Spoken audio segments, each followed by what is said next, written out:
The life of the wife is ended by the...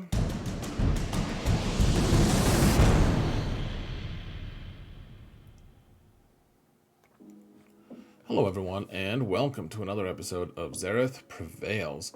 Folks, today I want to talk about the first 5 Relic 9 characters out there, and this is just stuff that I've picked up that I think is going to be useful. I want to keep everyone kind of informed on what the best choices are, at least my take on it, my analysis, and I mean, it's not going to be that different from what a lot of other players are doing, I'm sure, but that being said, we're going to talk about 5. I initially had a whole big video talking about like the first 15 or so and just like what to look for, and you know, it was like almost half an hour, and we're trying to keep these videos kind of short. And so that being said, we're going to talk about the first 5. We'll update the list as necessary, and we're not getting Relic 9s very quickly right now anyways, so 5 is probably about as far as a view as we need to be taking. Anyways, so with that said, folks, please, if you want to support the channel for free, all it costs a tiny incremental, incidental amount almost of carpal tunnel damage to your fingers. Just click that thumbs up button, or if you want to leave a comment, that would be amazing as well. I just recently learned that having a conversation in chat, just replying to each other, is also really good for the algorithm, so do as you will with that information. That being said, I really appreciate all the support you guys have shown. Let's go talk about the first 5 relic levels. Whoa, look at this, guys. We're in the game suddenly. I don't know if that will ever get old. Whoa, where are we?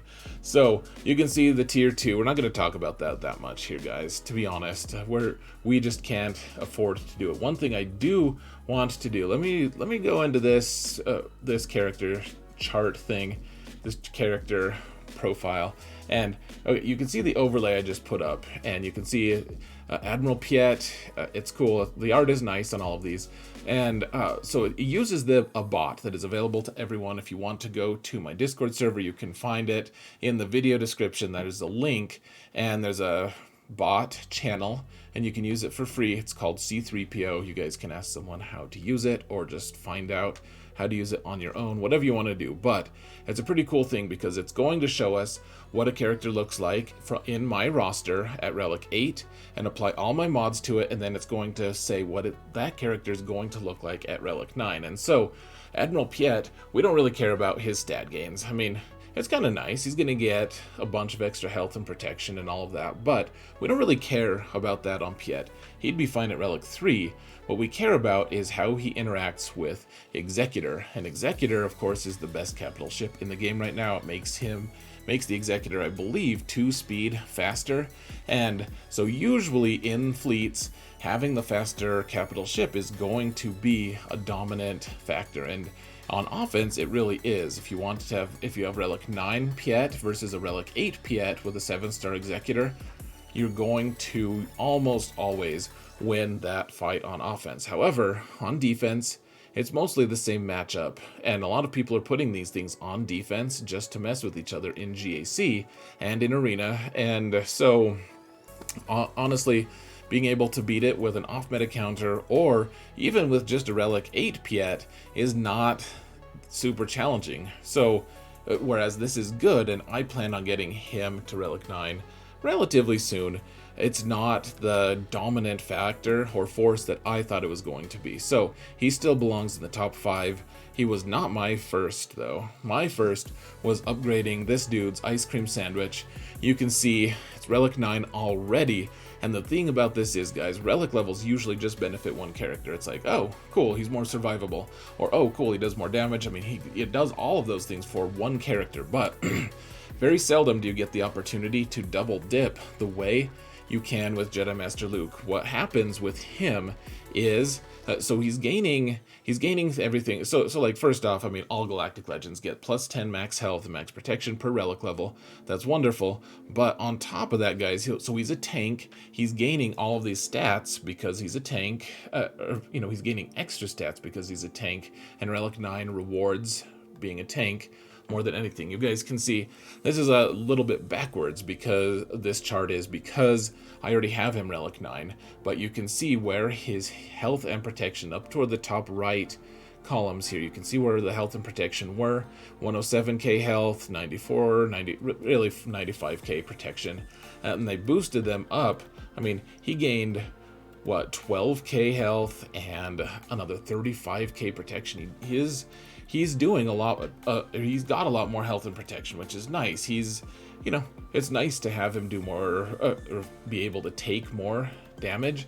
But the thing that's really awesome is using his leadership. He is using this inherited teachings thing.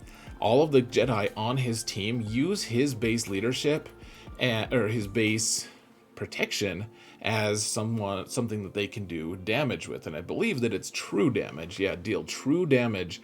So my Skywalker went up about 20k damage every single hit once he got this boost. I didn't change his mods at all, but every Jedi who is using his inherited teachings, which every Jedi can, they're doing 20k more damage per hit. And I know you can get it higher than that, but that's about what we're looking for. So in this case, he's not only able to get better at tanking, he's able to make his entire team better at doing damage. This is one of the best bangs for your buck in the entire game. Highly recommend jumping in on that, guys. Next up is Lord Vader. Lord Vader is a crazy man, and not just because he tried to kill his wife, and he did kill a bunch of children and a bunch of like separatists who kind of behave like children, etc. He is crazy because of all of his health and protection gain. Now mine is Relic 8 going up to Relic 9. This is using my mods once again, so another 6,000 health. That doesn't seem like that much. He gains another 11k protection. But what you have to realize, folks, so he's gaining, so the total here, we should just do the math real quick. It's functionally at 350k combined health and protection. So what's happening with him, with his leadership, he is having all of his, he loses all his protection and just gains that much health. It's like the old Nihilus leadership, except good. So not only is that happening, he's also dark side allies. Let's see, they have plus 15% max health. It's doubled for Empire or Disufus, which is dark side unaligned force users. And so he's gaining 30% max health. He's gaining the extra 10% max health and protection for another relic level on top of all of the stats that you just saw. He's going to be in excess of 500k, 600k health. And it's only going to get bigger, which is what she said, and he said. They kind of both said it together. But it's going to even get more once he gets his ultimate, and he just escalates so quickly in terms of how difficult it is to take him out. He grows into quite the monster. I mean, he's already a monster in spirit, but eventually in body, he becomes a monster as well, and it becomes surprising that Kenobi could ever beat him, even with the high ground. So he is the future. Frankly, he's the top meta character, and right now, maybe he's not in arena that much, but he will be. To quote Yoda, "You will be," or he will be. Because Maul is the other candidate, guys. Now, Maul, we don't have him yet. He's still about 2 weeks away. He is an attacker, and the question mark is he going to actually be worth putting Relic 9 on? Can we just get away with like Relic 5, Relic 7? As an attacker, he's always going to benefit from getting more damage. Of course, when you get all of his Relic levels or whatever, his ability levels up, he's going to get another 15% offense, so that's on top of all the different relic levels and everything. But the thing that really matters here, folks, so he's a Disufu. He goes with Lord Vader. He's very clearly designed to go with Lord Vader for some bizarre reason that isn't accurate to lore. But the thing that really takes the cake, folks, so he's going to gain all that extra protection, all that extra health, because Relic 9 is doing that for every character. He's going to take all of that. He's going to get another 30% of health base just right off the top because he's with Lord Vader. And then he's going to have this massive health pool, and it's going to turn 2% of his max health into offense per stack of anguish. You guys can read about how you get anguish, but he is going to be hitting like a truck based on his health and protection. And because of the boosts that we get in Relic 9, he is going to be directly benefiting on offense and survivability both, because of how Relic 9 mechanics work, and his mechanics interchange with that, like interact with it.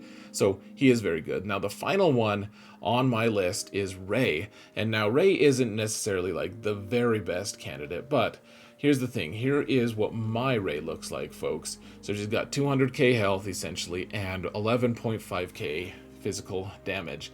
Now that's pretty decent. I think I still need to boost a few of her mods, but here's the thing. She's gaining extra offense, like another 400 or so. That's not bad. That's pretty nice. And she's gaining a little more health and protection. That's fine. But the thing that really matters, guys, is the health and protection is nice. It's nice for her not to die, and for her to escalate the deaths of others. But we have lifeblood on top of that. You guys know how it works. She puts it on someone, and the rest of her team gains bonus protection based off of how much her max health or base health stat is. And so she is going to be giving her whole team more stats for lifeblood, like makes them healthier, makes them more difficult to take out. On top of that, she has this reworked whirlwind ability, which, that's her main source of damage besides her ultimate, and it's massive damage that's like 100k each. And then they changed it because it was starting to become less and less relevant. Like, some characters were becoming so tanky that one whirlwind was like doing nothing. And so they changed it to 7% more damage per relic level. And so this is what keeps her relevant, as opposed to like Savage or Probe Droid, who explode for 100k damage, which isn't that much anymore for modern day tanks, and it really for almost any character. 100k is just not that much health or protection anymore. But for her, as you add relic levels, she's going to be escalating her massive damage amount to be able to fit in the current situation. And so I think she's going to be a great candidate, not to mention she's really great with Cat, and just all of her stats, guys. She really benefits from having more relic levels. Now, as quick hitters, Royal Guard gets up to like 500 or 600k max health. All the other Galactic Legends benefit quite a bit. Sith Eternal would be nice to be able to maintain his level of survivability without any Galactic Legends. These characters all offer some interesting boosts that we can talk about at a later date. Let's see how many people in the comments don't actually listen to my commentary and say, wow, did you really say old Daka is one of the top characters? How dare you? It'll be fun. Well, we can all laugh at the ignorant. That being said, folks, I'm going to sign off here.